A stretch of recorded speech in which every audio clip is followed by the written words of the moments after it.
The Small Business Video Library is brought to you through a nonprofit partnership between the U.S. Small Business Administration and Bell Atlantic.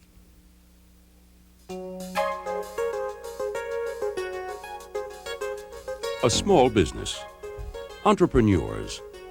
What's the key to their success? Is it management? Concept? Capital? Sure, they're important, but still, some make it and others don't. There is one component, often overlooked, that's vital to small business success. It's called marketing, and the better you do it, the bigger your profits. So where can a small business person learn about marketing from the experts? Thousands of small business people from all over the country take a day or two a year to attend a success symposium, to learn about marketing and more. Executive producer of the Success Symposia, Betty Ann Welch. Hello, I'm Betty Ann Welch, and as producer of the Success Symposia, it has been my pleasure to meet and work with thousands of small business people like yourself from all over the country. And I've learned that you have one thing in common, and that's a really genuine desire to learn more about marketing. So we created the Success Library of videotapes, and this is the first cassette in the series. This one features two of our top-rated success speakers, Adrian Zobel and George Valley, who will show you how to create a marketing plan and also how to develop a cost-effective strategy to find out who your customers are and what they need.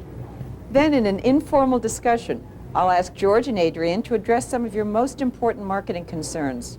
So sharpen your pencils and get ready to learn about marketing.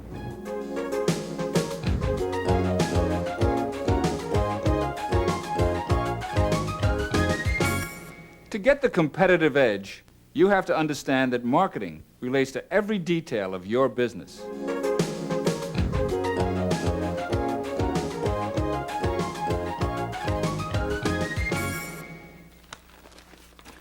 You have to look outward and see trends, local, national, demographic, economic, political, and then capitalize on them.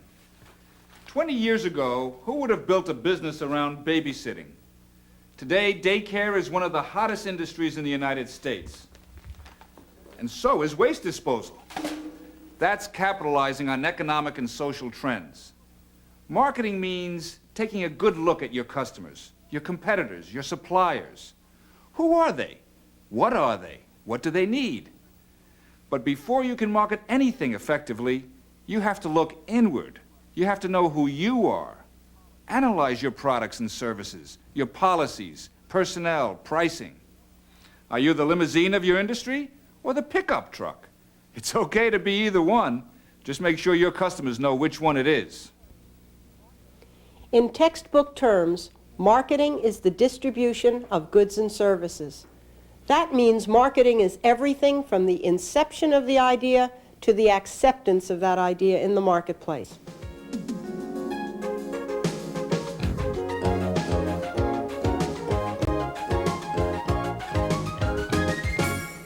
Marketing is promotion, whether it's face-to-face, in the media, by telephone, through direct mail, brochures, catalogs, flyers, or newsletters. You can also get your message out in more subtle ways, through public relations, developing the right public image and the right graphic image. Marketing has to be consistent. Your company logo, business cards, and signage should all look the same. But that isn't all. Marketing is ambiance, environment, attitude. It's how your employees perceive and respond to customers, how they commit to the company vision. The examples that Adrian just mentioned are all very visible aspects of marketing. Now you can add to the list networking at associations, community service, going to trade shows, sending out coupons. There's also an equally important but less visible side to marketing, as George will explain. Entrepreneurs wear many hats. With your CEO hat, you're probably thinking marketing. But when you're the head of personnel and training, are you still thinking marketing? When you're planning production, are you aware of how marketing is going to affect it? With your accountant's hat, Are you considering how a budget cut is going to affect marketing? You better be, because your marketing program is only as strong as the sum of all its parts. Let's say you cut your distribution budget in half. Financial decision? Definitely. It's also a marketing decision, because it probably means your customers aren't going to get your product as fast as before. So now the question becomes, will they buy again? If speed of delivery is a customer priority, probably not. But let's say you double your distribution budget, and instead of taking 3 weeks, it now takes a remarkable 3 days to deliver your product. If you did your homework well, and speed is really a customer hot button, by marketing yourself as the fastest in the business, you're going to make selling a lot easier for your sales force. That's marketing. If you're getting the impression that marketing is more than just selling, you're right. Let's say a small company in this industrial park has the best sales force in its industry. They are bright, they're knowledgeable, they're persuasive. But their receptionist is disinterested or bored or both, and their sales brochure is difficult to read. Now, can their sales force overcome this? Well, yes, they may be able to, but at greater cost. So why spend the money? Remember, marketing isn't the sole domain of big corporations. Once you go into business and you hang out the proverbial shingle, you're marketing. So the question becomes, just where does successful marketing start? Marketing starts with a plan, a workable plan, one that can be done a little at a time. I know, you're trying to run a business and you don't have a little time. How's 15 minutes to start? Work on step 1. Jot down some ideas. Then go back to work. Meanwhile, mull that step over. Add, delete, modify. Next week, tackle step 2. There are only 6 steps. If appropriate, have a partner or key employee work on a marketing plan separately. Then, after you both have your ideas on paper, get together and compare notes. New ideas will result from your brainstorming, and you'll have produced a bona fide marketing plan. A marketing plan is simply a document that formalizes your mission, your goals, your objectives, and your plan to achieve them. The fact is that 4 out of 5 businesses fail. And many of those failures could have been successes had they had the benefit of a solid marketing plan. Few stories illustrate that point more clearly than the story of Isaac Singer. In 1790, Thomas Saint invented the first practical chain-stitch sewing machine. In the ensuing years, numerous inventors refined the sewing machine further, but it just didn't sell. Why not? The assumed market for sewing machines, tailors and seamstresses, rejected them because they feared losing their jobs to a machine. Then, in 1851, a machinist designed and built a machine very similar to the others. His name was Isaac Singer, and, well, you know the rest of the story. Why did Singer's machine sell? Maybe because he had a marketing plan that identified a different market, not the resistant tailors, but the American homemakers. Singer and his marketing director, Edward Clark, simplified their machine, staffed their offices with people who knew how to sew, and they demonstrated the machine's benefits directly to their customers. With an innovative marketing plan, Singer and Clark turned a product collecting cobwebs on warehouse shelves into America's first household appliance. The 6 steps that I suggest to formulate a marketing plan can be found in many textbooks, yet every marketing plan is different. Why? Because the points you make under each step are yours. They pertain specifically to your situation, your customers or clients, your goals. For starters, think in terms of 1 year. As your business grows and changes, modify your plan. It's a living document. Okay, first step, diagnosis. Where are you now and why? What's your image, your position in the marketplace? How are you perceived by customers? How effective and committed are your employees? What services do you offer? What services should you offer? The list goes on.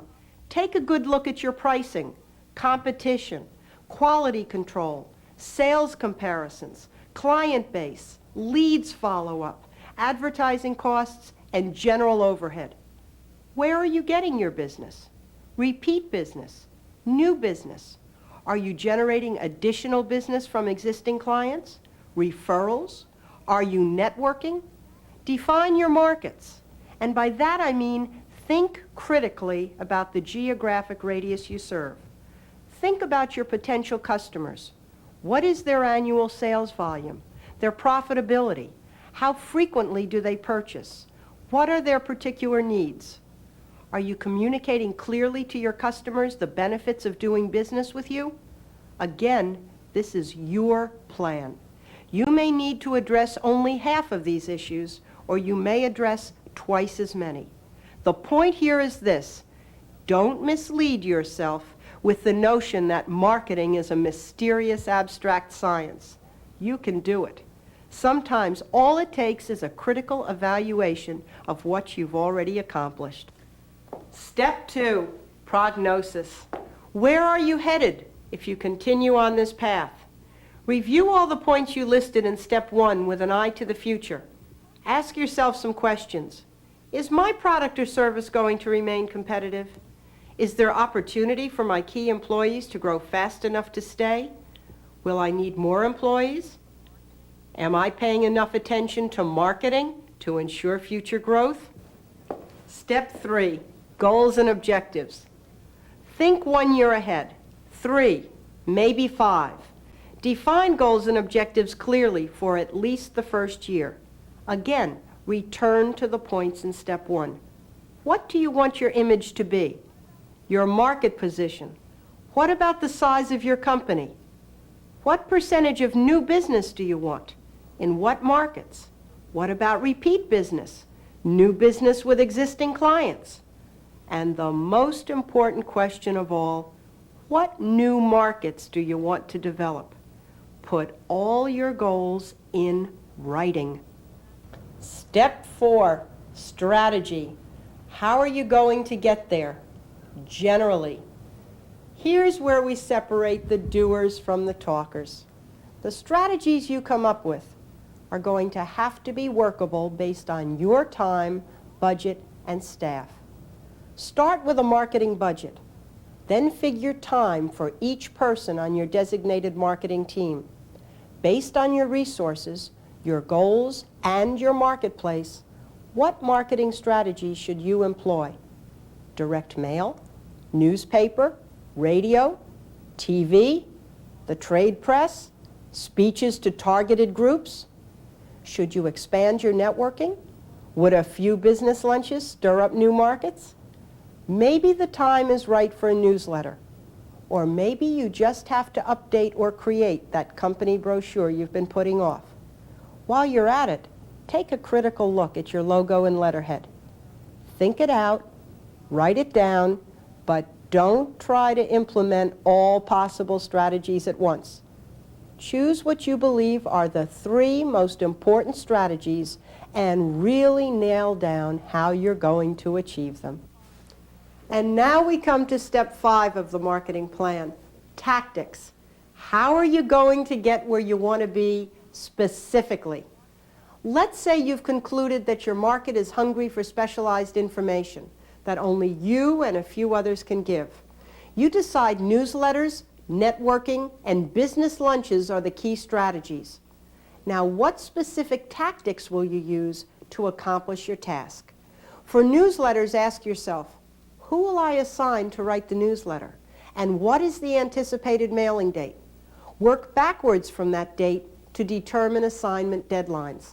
Clarify the roles of everyone involved, and don't be afraid to delegate. Once all the questions are answered, you can start implementing the strategy. Or maybe you've decided you can't do newsletters. Here's the time to make that decision before you've invested 1/3 of your budget. Go on to your next key strategy, networking. Again, define the tactics.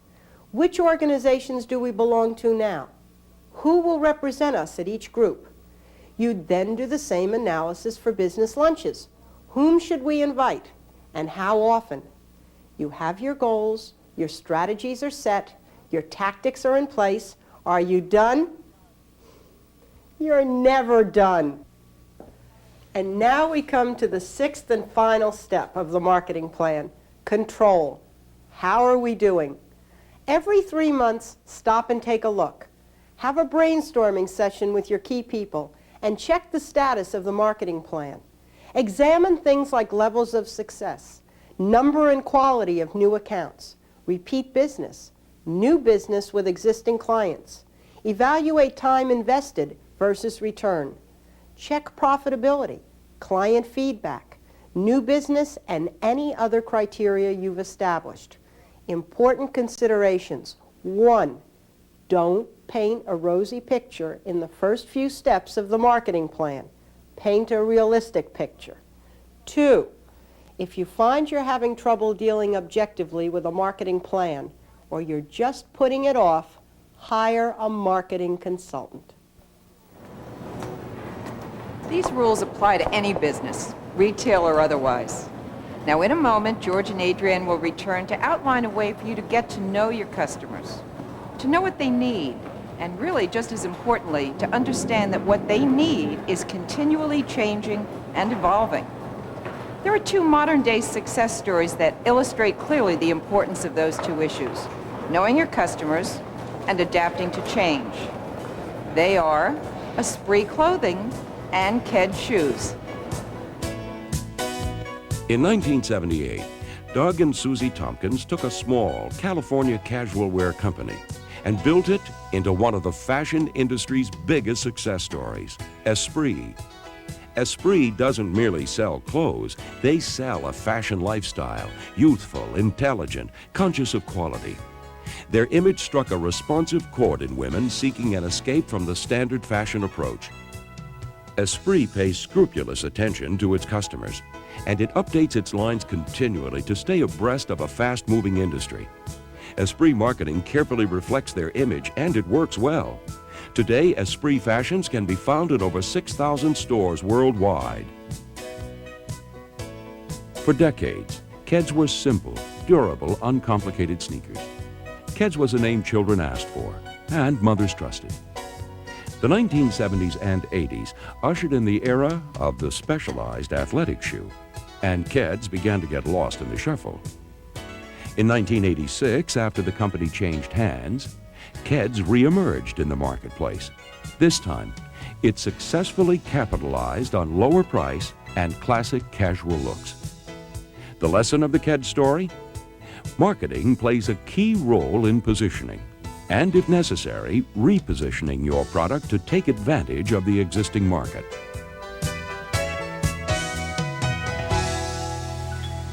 To make it in any business, you have to be customer-driven. You could build the best shuttle to Mars imaginable, but if no one wants to go to Mars, you're lost in space. Ask yourself, who are your customers? What do they need? Here's a quick homework assignment. Write a paragraph or 2 about your typical customer. What kind of car does he drive? How old is he? Is he a purchasing agent who only cares about budget and time? Or is he a consumer who considers other factors like quality and personal service? Is he the sole decision maker, or is he part of a committee? The more narrowly you define your markets, the more effectively you can target those markets. Today, the stock market lost ground and It's closed. marketing's golden rule. Know your customers. With the exception of transportation. 53% of all households nationwide have only 1 or 2 members. Corinne, you came back. You knew I would. Oh, darling. 24% of households are headed by singles. Deep into right field. He'll be safe on first. Ladies and gentlemen, the bases are loaded again. Almost a quarter of our country lives alone, up from 13% in 1960. Over half the families with children under 17 have working mothers. Over 70% of households have 2 incomes. 3/4 of our nation's financial assets are controlled by the over 50 population. Brand loyalty is no longer as important as it once was. Today's consumers switch back and forth between brands and between companies quite frequently. You know, all those statistics mean one thing: things change. And if you want to keep up with your customers, you have to know how they're changing. Today, with computers, surveys, and analysts, you can get detailed information on thousands of potential customers, their age, sex, income, even the hours they work. Sound expensive? Not really. If you have a computer, you can scientifically develop a pretty clear profile of who your customers are without leaving your front door. And don't forget your sales force, your customer service and delivery people. All of them see a different side of your customers. Talk to them. Then you can put all of the pieces of the puzzle together. Every account in your files is a success story. A sale that you closed. Who are they? Where are they located? How did you serve them? Were they satisfied? What are they going to want in the future? How frequently will they purchase? And most importantly, how did you get their business? The answer to some of those questions are right there in your files. You don't have time to analyze every client profile at once? Do 10, 5. Profile only 2 a week, and in no time at all, you'll have a reliable customer database. Okay, you've got data. You've profiled your potential customers. Now, how are you going to find out what they want, how they perceive you, what you can do to get their business? Here are 6 proven ways to get started. First, take some existing clients to lunch. Ask them about your product, services, and prices. Ask about the competition. Second, send out brief surveys asking just a few questions in the interest of delivering top-notch service. Give people incentives to fill out your questionnaire. One incentive could be as simple as a stamped, self-addressed envelope to enable you to get a good rate of return. Third, go to meetings of trade associations and professional societies. They have mountains of data on what your customers want. Fourth, go to trade shows and conferences. Attend a seminar or set up a workshop. Identify the right audience to obtain some good, honest feedback. Fifth, run focus groups. You can set these up at conventions and trade shows or in your own area anytime. Don't try to get too broad. Limit your topics, such as, how's our product? How can we improve our service? Sixth, run a focus group with former customers or clients. Ask them why you lost their business and what you can do to get them back. Listen without becoming defensive. Remember, marketplace perception is neither right nor wrong. It just is. And finally, think back to how you described yourself in the marketing plan. If you saw yourself as the limousine of the industry, and now your customers see you as the pickup truck, you're in big trouble. So, what position do you want? Capitalize on your marketing plan to enhance your image. Before you decide which way to go, ask a few focus groups which image they prefer in the marketplace. Then position yourself in that slot. Textbook examples of positioning. In a world of data processing, Wang Computers was just another competitor until it positioned itself as more sophisticated than its competitors and quite literally speaking the language of its customers, DP professionals. Suddenly, it had a market niche all to itself. Motel 6 is another example. They aren't as big as some of their competitors, so they recently positioned themselves as a warm, unpretentious, home-like motel. Their slogan is memorable. We'll leave the light on for you. Motel 6 is a textbook example of positioning. So if you're perceived as small, like Motel 6, show your market that your size enables you to give better personalized service and more value. You're quicker, more decisive, and your president or top management will always be close to the account. If you've been in business a long time, you're not old, You have years of experience. But if you're new, you're not inexperienced. You're innovative, aggressive. You're growing. Growth. It's what marketing is all about. Now, how can you expand your markets? And how can you get into new ones? In the case of one of the world's premier hotel chains, the answer is as simple as one word: quality. And as complex as instilling that passion for perfection in every single employee. Today, when travelers hear the name Marriott, they associate it with service, comfort, and class. Yet Marriott's 80,000 hotel rooms in 50 states and 26 countries grew from a humble 9-stool chili stand. J. Willard Marriott started Hot Shops in 1927. How did Marriott's $3,000 investment grow into more than $5 billion in annual sales? It was great vision, shrewd marketing, and above all, a nearly fanatical commitment to quality and customer service. From the boardroom and the front desk, right down to the hotel staff who make it all happen. We've covered a great deal of territory in our first show, developing a marketing plan and getting to know your customers. So I thought we could take a minute and ask George and Adrienne to give us some very personal insights into marketing. Adrienne, just how important is the marketing plan? It's very important, Betty Ann. A marketing plan is a good way for a business owner to save potential wasted dollars. A marketing plan keeps a business owner on a steady track. A marketing plan prevents a business owner from being distracted by every sales representative who walks in the front door trying to sell space or time wherever. It's really a very, very convenient vehicle to have, and it helps the company grow.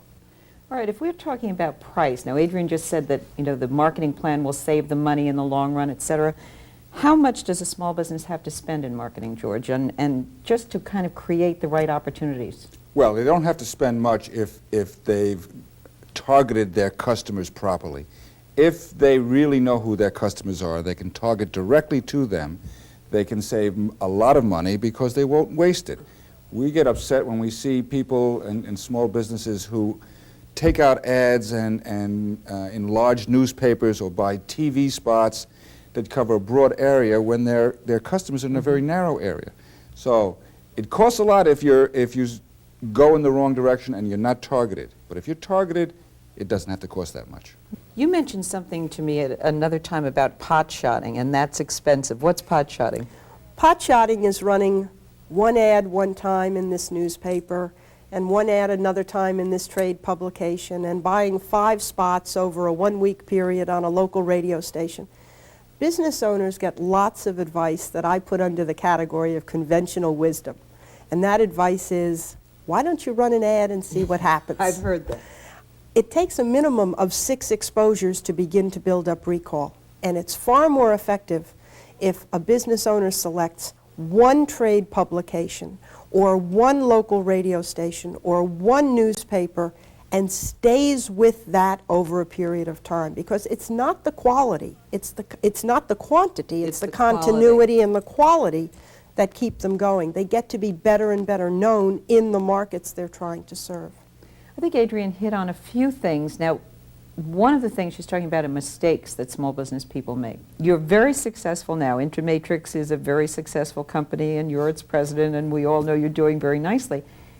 You weren't always totally successful. You had a pretty rocky start, and you probably learned some things from that. Would you like to share them with us? Well, as I mentioned before, one of the first things that I learned was target that market to what you're comfortable with and what is not going to cost you a lot of money, and work in your geographic area first. Also target those areas that you know best, and I did not do that. I went into industries that I wasn't comfortable with. I tried selling services to industries that I wasn't really sure what their problems were. Now I can go into a lot of different industries, but that comes with experience. Mm-hmm. In the beginning, I should have, and I would recommend it to other businesses starting out, go where you know the business. Stay close, as is a common phrase now, stay close to the knitting. You know your niche, you know your customers, stay there. Don't try to go out into whole new areas like I did, into industries that I knew nothing about. I think another big mistake that small business owners make is trying to do too much at once and trying to go spread themselves. Instead of just selling 1 or 2 or 3 products, they figure they can cover all their bases by carrying 30 or 40 and trying to market all of them instead of homing in on the products that they're going to make the most money That's a from. good point, George, because it also becomes overwhelming. I mean, there's so much to do. And when you're starting a business, there's just a lot to do. Talking about starting a business, Adrian, if you were starting now, where would you go for perspective, for information on how to start your business? What would you do? What would you advise people to do? There's several places I would go. I would go to the small business development centers at the local colleges. Okay, and what are those? Those are centers that are run by this U.S. Small Business Administration, where they have some very, very fine management assistance by people who have been in the business world. I would join a Chamber of Commerce very quickly. I would get out there and network. I would join. What's networking? Networking is sitting down at a breakfast, lunch, or dinner table with somebody. What's your name? What do you do? Exchanging notes, finding out that you have common areas of interest, that you're becoming more and more comfortable with each other, that you can trust each other. And that comes from sitting on a committee together in a chamber, from working together, from becoming comfortable with each other. Most people don't realize the time that takes, but they also don't appreciate the payout. That's very, very important. Betty Ann, Thanks. if I could just Yes. add to that. Please. There's 2 other places that I would go to for information, and the Small Business Administration in Washington has a wealth of information. And they're they have They have offices all everywhere. over in all major Right. cities. I find a lot of people overlook their local public library. It has incredible number of books, pamphlets, directories. There's a directory in there on associations, and people don't use their trade associations. I don't care what business you're going into, there is at least 2 associations live in and Washington. professional societies I know. for whatever business. Right. This is true. And they will help you. Go to them and ask them, what kind of information do you have? They know the markets, they know the customers. Great places to go, inexpensive or free. What's the second place? Oh, I guess the SBA. right? SBA, trade associations, local public library, small business development centers. And there's another one. There's an organization called the National Association of Women Business Owners, and they have chapters all over the country. They're a wonderful, wonderful resource group. You walk into dinner meetings and you meet other business owners and you share stories and you learn from one another. That's a very, very good place to go. Adrian, there's something that I really would like to ask you about a marketing consultant. Now, if I'm a small business owner or I'm an entrepreneur, and I've decided that A, I don't have time to run my own marketing, or B, I'm not sure how to do it, how do I go about finding a consultant, and what should I expect from that consultant? First, how do you find one? You call your business colleagues and ask them for referrals. You call the Chamber of Commerce. You call trade associations. They know of the marketing people and they know who is good. Secondly, you go for a consultant in a firm that will consider you a very respectably sized account. You don't go to the largest, most established marketing firm there ever was, in which company you will be small potatoes. You go to a marketing firm that you feel has experience with entrepreneurs, that has some experience in your industry. But the experience that they have in your industry and profession, I believe, is not as important as their understanding of marketing in a small business, when budgets are certainly not the greatest in the world, when resourcefulness is a very, very important commodity. And that's how you find a marketing consultant. You ask around to find out what the going rate is, or what the range of fees is, how they charge, what to expect. And then you interview a few. George? I really wanted to emphasize that point about getting a consultant that is comfortable with small business. We see too many small businesses that go to the big ad agencies and the big PR agencies because they figure those are the real pros. And the people in those agencies have a real hard time understanding, the lack of money and the time, and that one person's wearing 17 hats, as all small business people do. So I think it's really important to get somebody who knows and is comfortable with small business. All right, for someone who's never worked with a consultant, now the consultant comes in on an initial basis and would spend, for instance, how much time with the small business owner? An initial meeting might be an hour and a half, and that's probably not even a billable meeting. That's a meeting to get together and find out what the needs are, what the expectations are. The billables start later on. A marketing consultant might help the company do a marketing plan. Marketing consultant might come in and review what they are doing in marketing currently, and where they are doing some things that they're really not doing adequately, and those monies could be diverted to other areas where they could make a bigger push. That's where a marketing consultant comes in. But the problems arise, and the challenges arise. Almost every business owner has within his or her family somebody who took Commercial Art 101 or Journalism 101 or Advertising or Public Relations 101, and why do you have to pay somebody to do it? You can do this. And that's where the problems begin, because one of the things that a consultant is more than anything else is objective. And professional. And professional. And no matter how objective you try to be, this is still your baby, and you just can't be totally objective. And that's where it meets. You know your business better than anyone else. That marketing consultant knows marketing very well, and together you're really going to be dynamite. If you were just starting, George, or for someone who is just starting, would you recommend a consultant right away? Not right away. I'd like to have them get their hands wet, their feet wet. I'd like to, so that they can understand some of the problems and some of the things that are easy. One technique, one little tip that I would like to give small business people is ask for a work plan. A work plan from the consultant. You've now had the first interview, you're fairly comfortable with them, there's an agreement about rough budgets. I like to give a work plan because the work plan would say in very simple detail, this is what you're going to do, this is what I'm going to do. This is the amount of time it might take, and this is around the schedule. All right, now it's not a place where if you don't make it on Tuesday at 8 o'clock, it all falls apart. But having that kind of work plan, I know that he knows that they have a certain responsibility.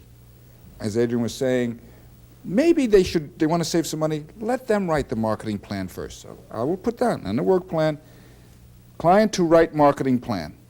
Have it done by this time. Then my responsibility is to critique that marketing plan, and I will take X number of hours to do that, and I will do that by this date. So we all have a much better sense. Certainly with anybody who's never worked with a consultant, it really helps. Okay. Adrian, let's ask one final question.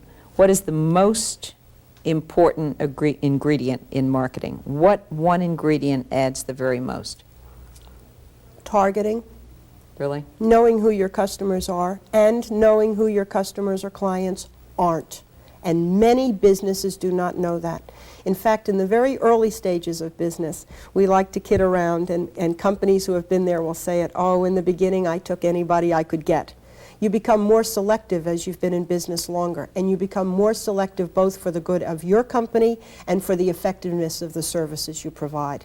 And the targeting is very, very important.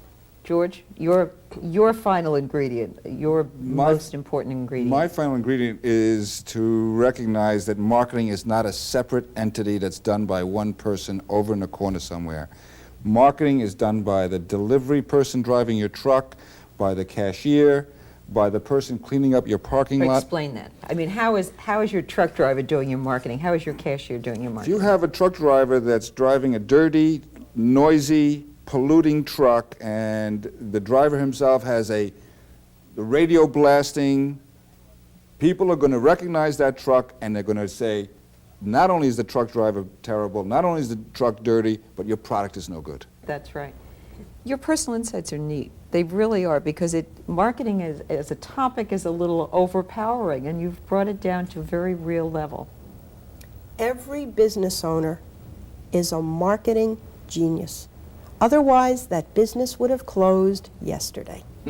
And most business owners do not appreciate what they themselves know about marketing. Yes, they make mistakes, but they're human beings.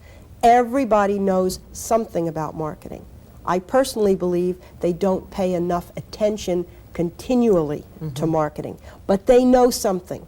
For them to sit back and say, oh, I know nothing about marketing, it's just this mystique, I don't know how to handle it, they're doing themselves a very, very great injustice. Thank you. You've made that a lot clearer. I appreciate it. Good. Thank you. Marketing. It just all begins with you. I mean, it's your desire to keep improving and learning, adapting, initiating, and sharing with your partners and key employees. We invite you to look for future success videos featuring such topics as direct mail, direct marketing, how to write a successful business plan, and exporting. Until then, just keep marketing.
Very, very well. I know that you speak at the success seminars. You both have done that for me for years. And I think that that's the kind of thing that most successful entrepreneurs have to do. Right? You have to be out there and sharing what you know, and it certainly can't hurt business either, right? You can learn so much.